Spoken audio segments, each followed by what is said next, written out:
Praise the lord. యాత్రికుని ప్రయాణము, John Bunyan. మొదటి భాగము. విశ్వాసి. అలాగు లేదు, ఉన్నవి ఉన్నట్టే విశదపరచవలెనని యున్నాను. హృదయములో దేవుని కృప కలగజేయు క్రియ జరుగుచున్నదని నీకు తోచిన రెండవ దృష్టాంతమేది? వాచాలుడు. రక్షణ సువార్త రహస్యములను గూర్చి బహు జ్ఞానము కలిగి ఉంటే అది ఒక దృష్టాంతము. విశ్వాసి. ఆ గుర్తులను మొదట చెబితే బాగుండును. అయితేనేమి, మొదట అయినను చివరనైనను సరి, అదియు నిజము కాదు. మర్మముల విషయమైన కొంత జ్ఞానము కానీ అధిక జ్ఞానము కానీ ఒకడు కలిగి ఉండవచ్చును.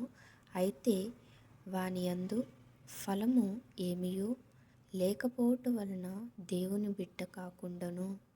క్రీస్తు ఈ సంగతులన్నిటినీ మీకు బోధపడినా అని అడిగినందుకు ఆయన శిష్యులు బోధపడ్డవని ఉత్తరమిచ్చినప్పుడు, ఆయన చేయుటయందే కాని వాటిని ఎరిగి ఉండుటయందు ఆ ఆశీర్వాదము నుంచలేదనెను. ఎట్లనగా క్రియలేని ఒక విధమైన జ్ఞానము ఉన్నది. తన ప్రభువు యొక్క చిత్తమెరిగియుండియు అట్లు చేయకుండువాడు అను మాట ఉన్నది. ఒకడు ఏ మాత్రమైనను క్రైస్తవుడు కాకపోయినప్పటికీ దేవదూత వలె మిక్కిలి తెలివిగలవాడు కావచ్చును. కాబట్టి నీవు చెప్పిన రెండవ గురుతు నిజము కాదు. వాచాలురకును డంబాలు చెప్పు వారికిని తెలివి ఇష్టము, కాని దేవుని చిత్త ప్రకారము చేయుటే దేవుని ఇష్టము.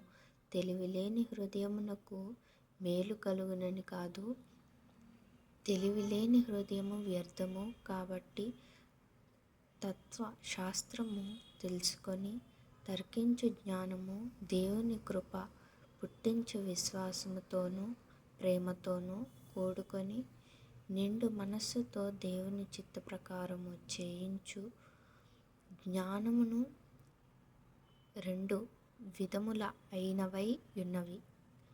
మొదటిది వాచాలకుని కోరికే కొనసాగించును. రెండవది కూడా ఉంటేనే కాని నిజ క్రైస్తవుడు సంతుష్టి పొందడు. నాకు బోధపరచుము, నీ బోధను కాపాడెదను, నా పూర్ణ హృదయముతో దాని అనుసరించెదను.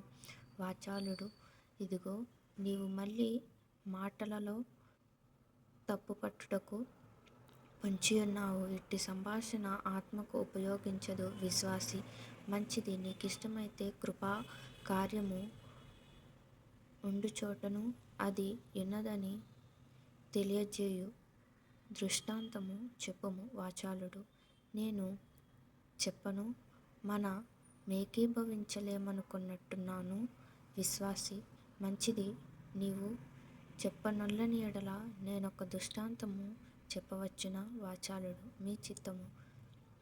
విశ్వాసి. దేవుని కృప నరుని ఆత్మలో కార్యసాధకమైతే వానికిని ఇతరులకును కనబడును. యాకోబు 4వ అధ్యాయము 15-17 వచనములు. కీర్తనలు 119వ అధ్యాయము 34వ వచనము. Thank you.